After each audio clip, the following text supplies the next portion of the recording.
Pemirsa, terima kasih Anda masih terus bersama kami di Losari Dialog Makassar hari ini dan kita masih membahas topik mengenai sumber daya air tanggung jawab siapa. Nah, ini melanjutkan tadi Pak Iskandar dari apa kemudian kajian yang dilakukan oleh Mapalasta begitu ya. Dan ini kalau tadi Anda menyebutkan bahwa mutu air ini sangat kritis begitu. Penyebabnya apa sih Pak Iskandar? Kalau untuk kota-kota besar seperti Makassar yang sudah menjadi kota metropolis itu banyak hal. Yang paling inti dari penyebab itu sebenarnya adalah industri-industri yang memiliki limbah, kemudian dengan seenaknya melepaskan limbah itu ke alam kembali tanpa pengelolaan yang baik. Nah, kemudian ada beberapa kritisi juga yang kami lakukan ketika kita disebut sebagai kota yang hampir dikatakan kota sejuta septic tank.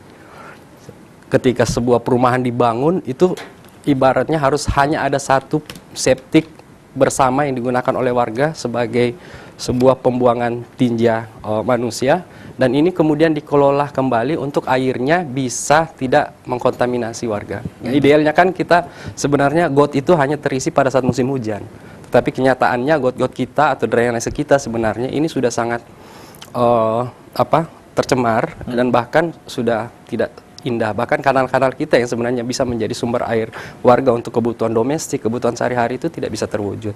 Nah, belum lagi beberapa perilaku warga yang ketika meminum air itu masih mengandalkan membeli air, kemudian tanpa memastikan bahwa air yang dibeli itu sehat dan memenuhi standar air baku, air minum yang sesuai standar. Dan kalau Anda mengatakan bahwa air yang selama ini diminum, kalau tadi temuan dari teman-teman Mapalasta bahwa sangat buruk begitu kualitasnya? Ya, untuk beberapa daerah urban yang padat penduduk, ya itu memang kami temukan bahwa angka signifikan dari hal tersebut adalah tingginya angka penyakit diare. Ini penyebab utamanya adalah air. Ya, jadi orang mengalami diare itu karena adanya kuman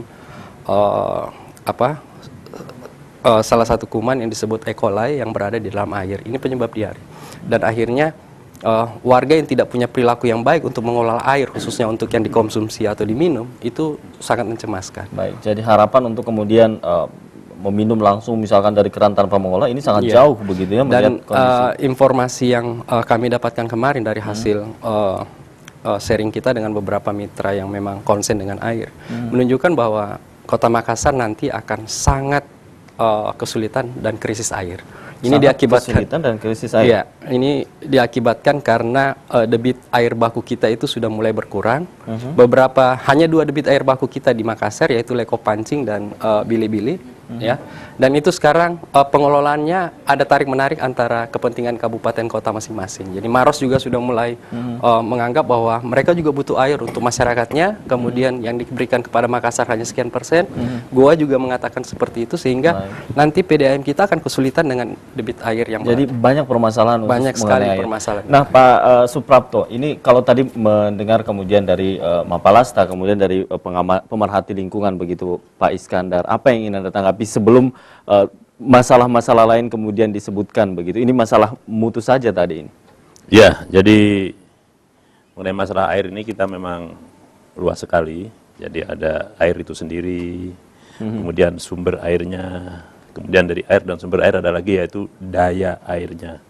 Daya air itu meskipun dia diam saja, dia mempunyai daya rusak, daya kasih penyakit, daya membanjiri, kemudian jadi air yang terlalu banyak juga bermasalah, air yang terlalu sedikit juga bermasalah, air yang terlalu kotor juga bermasalah. Jadi air itu begitulah, dalam keadaan bersih pun dia bisa bermasalah, dalam keadaan kotor apalagi.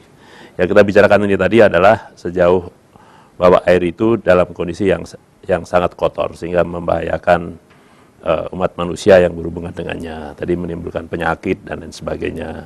Itu sudah jelas lah. Dan kalau kita lihat selokan kita juga hitam-hitam airnya gitu dibandingkan dengan selokan di luar negeri yang barangkali airnya biru. Itu memang sumber airnya memang berbeda. Selokan kita itu sumber airnya di samping air hujan di musim penghujan, dia juga air dari rumah tangga, air buangan rumah tangga dibuang ke selokan. Gitu. Bahkan selokan kita bukan hanya menampung air saja, sampah pun dibuang ke selokan. Gitu. Ini memang sudah tradisi kita. tradisi kita sejak lama, dan itulah saya kira tema Hari Air tahun depan saya kira yang kita akan rayakan 22 Maret 2014. Teman-teman dari rekan-rekan mahasiswa ini sudah mengantisipasi jauh-jauh, saya kira sudah bagus sekali, karena memang ini tidak bisa ditangani oleh pemerintah sendiri. Jadi kalau kita membaca hal-hal yang berkaitan dengan masalah air di negara kita, itu ketentuan-ketentuan dan aturan-aturan yang berhubungan dengan air itu sudah dirumuskan oleh bangsa kita melalui suatu perjalanan yang panjang menghasilkan Undang-Undang Nomor 7 tahun 2004. Jadi tahun 2004 itu bangsa kita menghasilkan Undang-Undang Sumber Daya Air. Meskipun itu diundangkan tahun 2004, tapi proses-prosesnya itu sudah jauh lama sekali dibahas-bahas melalui kajian akademik, berbagai ahli membicarakan itu, akhirnya keluarlah Undang-Undang Nomor 7 tahun 2004. Saya kira adik-adik ini kalau dia akan mempelajari hal-hal yang berkaitan dengan sumber daya air di bumi kita ini, maka wajib membaca itu. Baik. Pak Suprapto, kita tahan dulu sampai di situ. Apa kemudian isi dari undang-undang, dan mungkin pemirsa saat ini prihatin begitu dengan kondisi air ternyata, dan seperti apa Anda ingin menjawab keprihatinan dari pemirsa. Tetaplah bersama kami pemirsa, kami akan kembali sesaat lagi di Dialog Makassar hari ini.